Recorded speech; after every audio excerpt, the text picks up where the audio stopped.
Bonjour, cette vidéo vous montrera comment créer une réunion Zoom et comprendre son fonctionnement en tant que hôte. Cette vidéo est le troisième de la série de vidéos Zoom. Assurez-vous d'avoir vu les 2 premières vidéos avant de commencer celui-ci. Durant cette vidéo, n'hésitez pas à mettre la vidéo sur pause ou bien de reculer à votre guise si les explications vont trop vite. Si vous voulez démarrer un appel vidéo sur Zoom, il faut d'abord créer une salle Zoom. Il se peut que vous alliez devoir vous-même la créer. Voici les étapes à suivre pour démarrer une salle Zoom. Les étapes de création sont plus complexes que les autres programmes. À moins que vous soyez obligé d'utiliser Zoom, je vous conseille d'utiliser un autre programme d'appel vidéo comme Skype ou Messenger pour des appels personnels. Lorsque vous ouvrez l'application Zoom, vous allez avoir le choix de 4 options. Si vous voulez commencer une réunion immédiatement, utilisez l'option « Nouvelle réunion ». Pour inviter quelqu'un, vous devez envoyer le lien de la réunion aux participants. Il existe plusieurs méthodes, donc choisissez celle qui vous convient le mieux. Dans le menu de la réunion, sélectionnez le bouton « Participants » pour ouvrir la liste des participants. Dans le bas de la nouvelle fenêtre, vous allez sélectionner le bouton « Inviter ». La première option, envoyez le lien de rencontre par courriel. Dans la fenêtre d'invitation, choisissez l'onglet « Email ».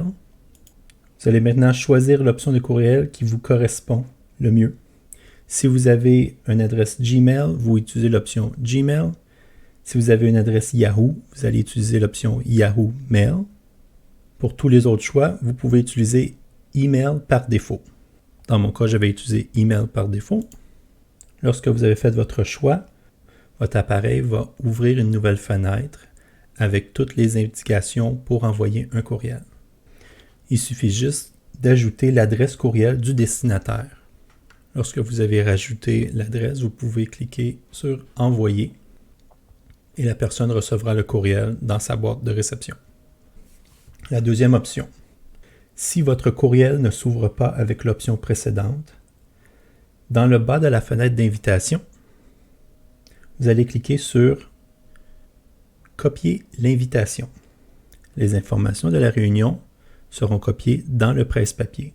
Le presse-papier est une fonction qui garde en mémoire des données comme par exemple un bloc de texte, une photo ou bien même un dossier et que vous pouvez recopier avec la fonction « Coller » n'importe où sur votre ordinateur. On appelle souvent cette option « Copier-coller ». Vous allez maintenant choisir une méthode pour envoyer le message. Des méthodes comme Messenger, Facebook et même par courriel peuvent fonctionner. Ou lorsque vous êtes sur le programme que vous allez utiliser pour envoyer le message, vous allez sélectionner la partie du texte, effectuer un clic droit et choisir l'option « Coller ». Vous allez voir ainsi, toutes les informations ont été collées automatiquement. J'ai refait cette option avec mon courriel, mais vous pouvez quand même le faire avec Messenger, avec Facebook ou WhatsApp. Qu'est-ce qui est important? C'est d'envoyer le lien ici qui commence par HTTPS. Comme vous avez vu dans la deuxième vidéo, n'importe qui clique sur ce lien va pouvoir joindre la réunion Zoom. La dernière option est une option de dernier recours. Si vous n'arrivez pas à envoyer le code de réunion à la personne concernée, ou bien vous n'avez aucun moyen d'envoyer comme par courriel, etc., vous pouvez toujours donner les informations manuellement. Qu'est-ce que ça veut dire? Comme dans la deuxième vidéo, j'expliquais, si vous n'avez pas le lien, vous pouvez inscrire les coordonnées de la réunion manuellement, qui est environ 10 chiffres avec un mot de passe. La réunion que vous avez créée ont les mêmes options. Donc, dans la fenêtre d'invitation, complètement en haut, j'ai l'identifiant de ma réunion. Donc, dans mon cas, c'est un chiffre au hasard. Vous avez seulement qu'à dire ces numéros-là à la personne. Et ensuite, en bas à droite, code secret de la réunion. Lorsque l'invité aura inscrit le code et le mot de passe, il va pouvoir rejoindre la réunion. La majorité des options en tant que hôte sont dans le nouveau bouton Sécurité. Le bouton Sécurité se trouve entre le bouton de caméra et le bouton de participant. Lorsque je clique dessus, vous allez avoir plus d'options que vous pouvez sélectionner. Donc, la première option, verrouiller la réunion, ce qui veut dire on ne laisse plus personne rejoindre la réunion suite au verrouillage. C'est un bon moyen d'empêcher des retardataires ou des personnes qui pourraient nuire au fonctionnement de la réunion. Vous pouvez toujours déverrouiller la réunion. Activer la salle d'attente. La salle d'attente est un peu une porte d'entrée pour les nouveaux arrivants.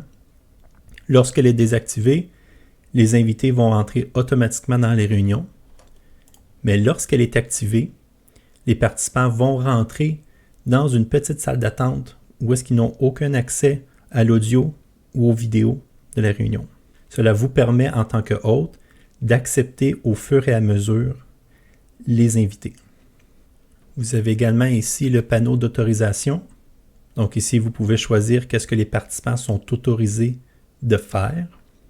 Est-ce qu'ils peuvent partager leur écran? Est-ce qu'ils peuvent discuter dans l'onglet Chat? Est-ce qu'ils peuvent changer leur nom? Est-ce qu'ils peuvent réactiver eux-mêmes leur micro? Ceci est une option assez importante. Si vous ne voulez pas que tous les participants aient le droit de activer leur micro n'importe quand dans les réunions, vous pouvez désactiver cette option. Également vidéo, vous pouvez empêcher les participants d'afficher leur caméra, ce qui peut être pratique si vous voulez être sûr que tous les participants vous regardent vous. En tant que hôte, il peut être pratique parfois de partager votre écran. L'option verte ici, lorsque vous cliquez dessus, vous allez avoir un choix de plusieurs fenêtres. Les options d'en haut sont vos écrans, donc vous allez partager tout le contenu qui apparaît dans votre écran. Dans mon cas, j'ai l'écran 1 et mon écran 2. Vous pouvez également partager seulement une application qui fonctionne sur votre ordinateur. Donc, si vous voulez partager un PowerPoint, si vous voulez partager, admettons, un site web que vous êtes en train de visionner, je vous conseille d'utiliser plutôt l'application plutôt que l'écran. Ce qui peut parfois arriver quand vous partagez votre écran.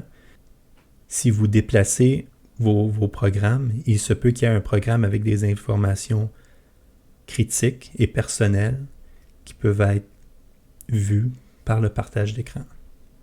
Pensez toujours sécurité avant tout.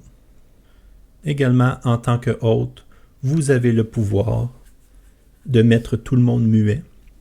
Dans la section participants, en bas à droite, vous avez muet tous. Et vous pouvez même ajouter l'option de permettre les participants à réactiver leur micro eux-mêmes. Donc, si vous voulez éteindre les micros de chaque participant et s'assurer qu'ils ne se réactivent pas, vous devez décocher l'option et appuyer sur oui. Et maintenant, vous allez être la seule personne qui va pouvoir parler dans la réunion. Vous avez également l'option de mettre muet un participant individuellement. Lorsque des participants vont venir dans votre réunion, les noms vont s'empiler. Lorsque vous mettez votre souris sur l'un de ces noms-là, vous allez avoir plusieurs options. Dans votre cas à vous, c'est de désactiver votre son, mais vous allez pouvoir désactiver le son également sur les participants. Rappelez-vous que c'est une action d'hôte. Donc vous avez le pouvoir de le faire si vous créez la réunion. Donc c'est tout pour la création de réunion Zoom. Merci beaucoup d'avoir écouté cette série de vidéos. J'espère que ça vous a beaucoup aidé à apprendre comment utiliser Zoom. N'hésitez pas à revoir toute la série en entier si jamais vous avez des difficultés. Je vous souhaite de bonnes expériences sur Zoom Réunion.